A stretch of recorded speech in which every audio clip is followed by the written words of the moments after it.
The outgoing SADC chairperson and Malawi's President Lazarus Chakwera says the SADC mission continues to make progress in repelling terror attacks in Mozambique, but Chakwera has warned that the region cannot afford to be complacent on tackling insecurity in the region.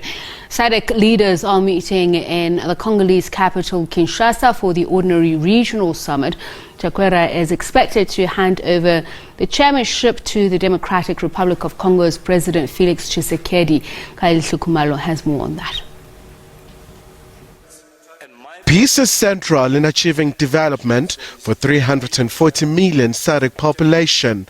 Outgoing SADC chair and Malawian President Lazarus Chakwera says major achievements have been accomplished in the troubled northern parts of Mozambique where insurgency terrorized people. It's widely speculated that the SADC mission will continue for at least another 6 months to stabilize the Cabo Delgado province. Since the deployment of the SADC mission in Mozambique, July 2021, a number of milestones have been achieved. These include the recapturing of villages, the dislodging of terrorists from their bases, and the seizure of weapons and warfare material. This has boosted the confidence of the communities our SADC forces are there to keep secure, giving them a sense of security and allowing internally displaced persons to return to their normal lives. The region remains relatively peaceful.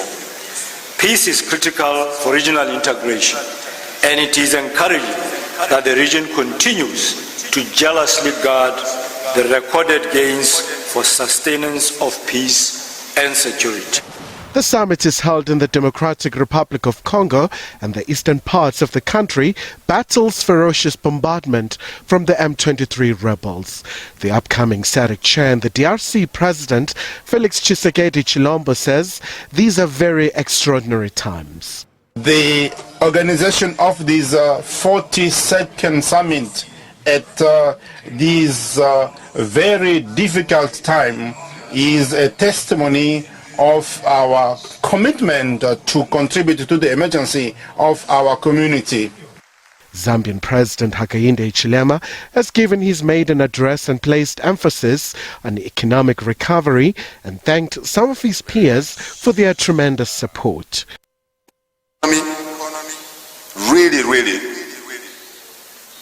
is critical to us. But I want to thank our member state here, South Africa, through President Ramaphosa, who acted to help us unlock one of the biggest challenges we inherited, which is the debt mountain.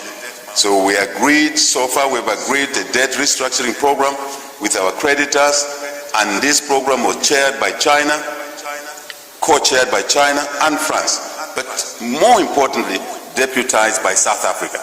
The SADC summit is also held in very unprecedented times, as world politics is realigning in light of the conflict between Russia and Ukraine.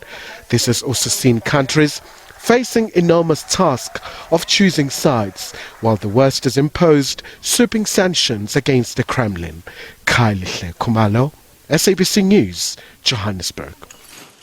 All right, and we talk a little bit more about this with Africa Analyst, Advocate Sipho Mantula, to look at the 42nd Ordinary Summit of Heads of State and Government at the Southern African Development Community in the DRC. A very good evening to you, Advocate Mantula, and thank you so much for speaking to us. So, this year's summit taking place under the theme promoting industrialization through agro-processing, mineral beneficiation and regional value chains for inclusive and resilient economic growth. Obviously a very important something that has beset the globe really, and Africa trying to find its place in it.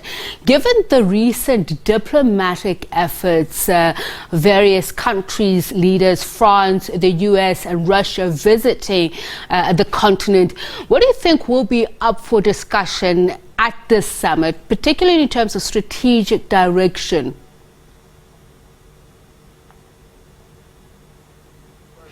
Senator Sipho, I think you are posing this key question on looking at the strategic issues or elements that they can deal with. I think one of the issues that has been the elephant on the room is again the SADC 2050 vision has to look on integration, the African continental free trade. How does they synchronize the Africa continental free trade? And the second issue being the issue of what their Secretary General emphasized, that the integration without peace, stability will be meaningless. Meaning even the pockets of conflicts that are within the SADC region are very critical. And I think let's look at the history of this SADC summit, that historically this is almost 3 decades since SADC was revamped as frontline states. But we still see deficit of leadership, and most of the leaders just come into this summit just to sign communique, but we don't find the resonance, even as you have said, of the visit of USA, Russia, and France. But particularly in the DRC, that we saw Anthony Blinken visiting DRC on issues that will include even the conflict between DRC and Rwanda. And one would have thought SADC would have been seized with that matter of DRC and Rwanda. And I think the issue of northern Mozambique from the Ogian side, it is very critical.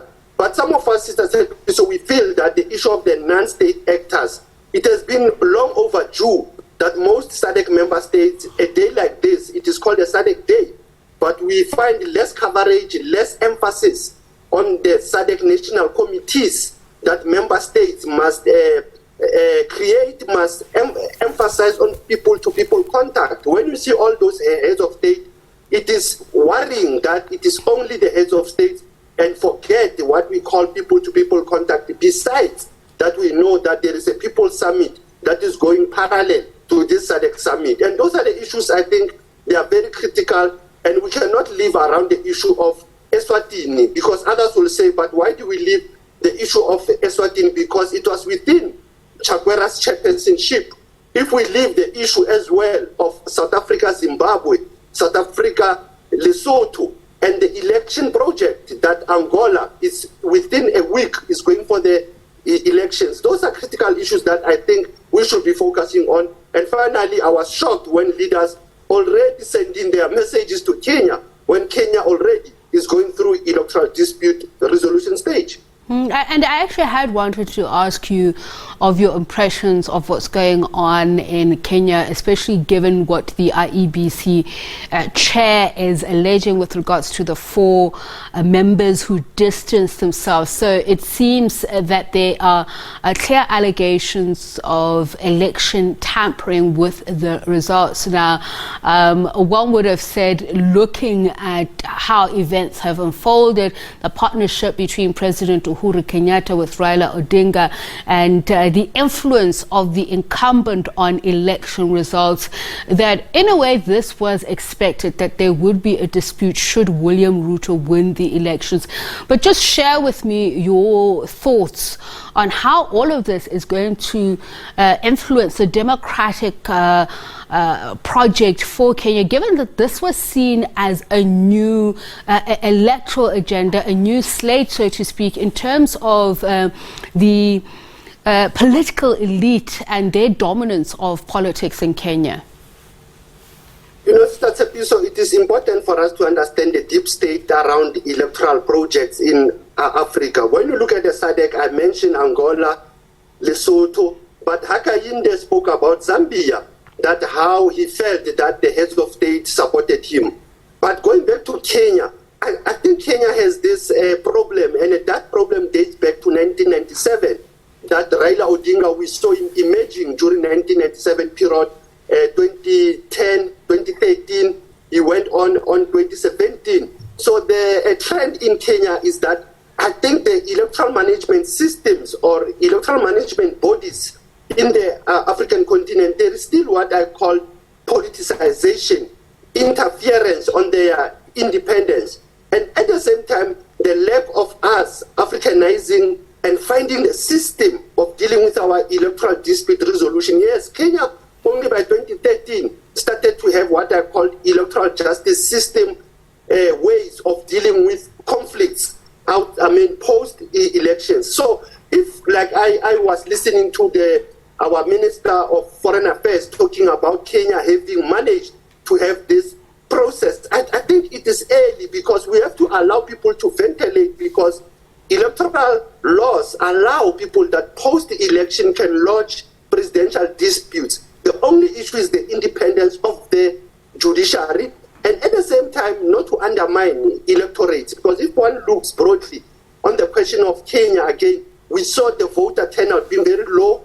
We saw the issue of the deep state that I've mentioned, that political gangs emerging, and at the same time, European countries having an interest in those elections. And I think Sarah Kimani shared with us what happened in the British Embassy. But beyond the British Embassy, African elections are still under the microscope of European electoral projects. And that's why we should find that even the SADC, when the SADC member states, they meet, they deal with this elephant in the room of this electoral democratization. How do we consolidate electoral democracy projects? Zimbabwe is coming in 2023. That's a challenge for them, and that they should be dealing with those threats that Mnangagwa has been pushing in that country in terms of media freedom. And when you look further in Eswatini, you can't be having a king who is a law unto his own subjects, and he does not even respect it. So broadly, simply, so despite that I've taken long to go to your question about Kenya, I think for SADC, it is still early for them to comment on the issues of East Africa and the issues of Kenya, when we know that East Africa community and the AU were seized with that matter in terms of observation and monitoring.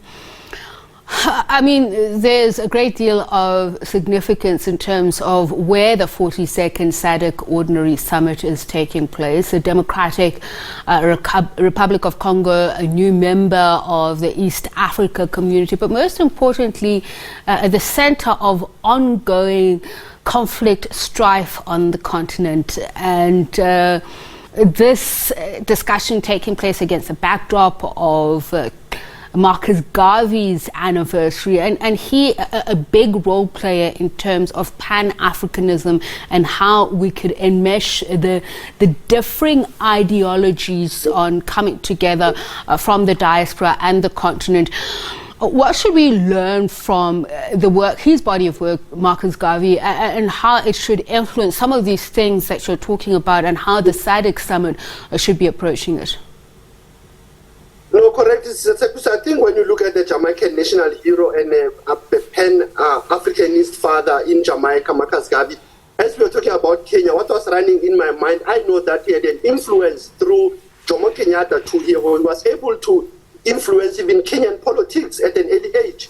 He was able to influence the Ghanaian politics. But when you come to the DRC, that's correct that you say where the summit it is taking place, it is a country that has been having challenge even with the UN peacekeeping mission there, MONUSCO. And at the same time, DRC having a conflict with its own neighbor, Rwanda. And that's how you can see that Angola has been playing a key role in terms of mediation.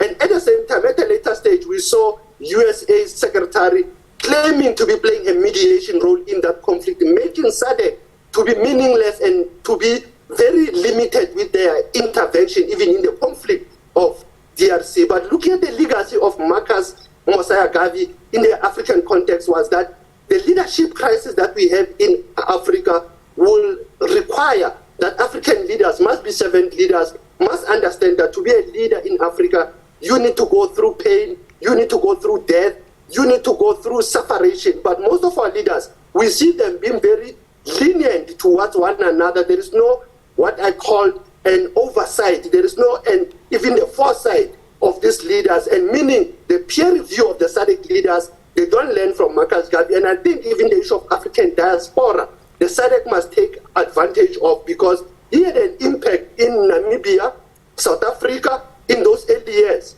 And that's how when Namibia takes over the chairpersonship on the organ on politics, security, they need to understand the back to SADC region thinking of Marcus Garvey. The economy, very critical. Food security, very critical. And we cannot be relying on the issue of Ukraine and Russia only, when Africa has been the basket of food. And when you look at the issues as well of people who are very loyal to the continent, Marcus Garvey was very clear on those aspects. The issue of reparation, that we saw that the DRC just recently, they received the tools of Lumumba, but it seems that they are not pursuing reparation agenda with their former colonial master. So if one looks at the legacy of this Jamaican national hero, Marcus Mosiah Garvey, it resonates with the challenges that faces Africa to be self-sufficient, self-reliant, and not to rely from the IMF. South Africa, Sister Tepi, so we know they've been relying on the World Bank, IMF during the COVID-19 situation, rather than looking at the regional body chain within the SADC. And we know South Africa has been assisting many SADC countries, and I think that's how Marcus Garvey emphasized that issue of African unity, African integration. Thank you so much for your time and your insights as usual. Advocate Sipho Mantula just speaking to us about various issues, particularly upcoming elections on the continent and the SADC meeting, extraordinary summit that is underway in Kinshasa in the Democratic Republic of Congo.